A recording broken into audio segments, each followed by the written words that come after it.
So, Monica, you are from New Zealand. Yes, that's right. So for people going to New Zealand, what would you recommend? What are 3 or 4 places that you must see in New Zealand?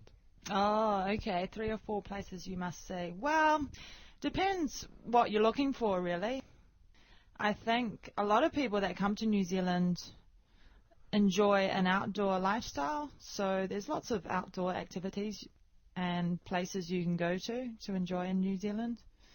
Personally, I find the South Island of New Zealand very scenic in comparison to the North Island.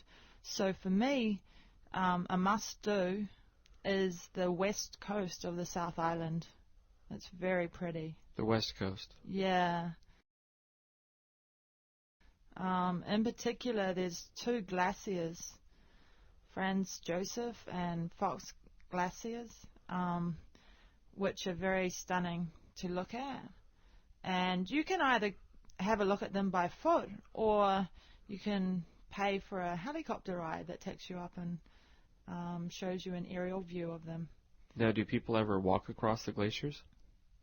There are guides that can walk you across.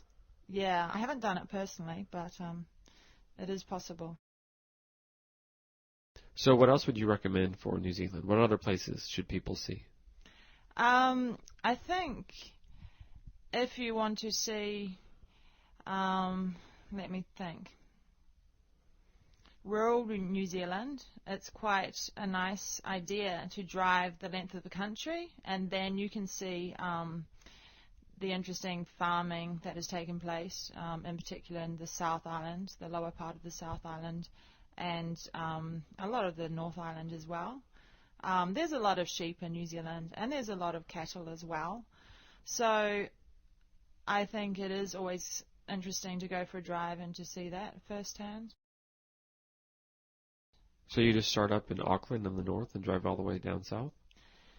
Yeah, well, there's many ways you can do it, but I recommend one way of doing it is to arrive in Auckland and to have an experience of a big city, well, a big city for New Zealand, and then drive down the centre of the North Island and maybe have a farming experience somewhere.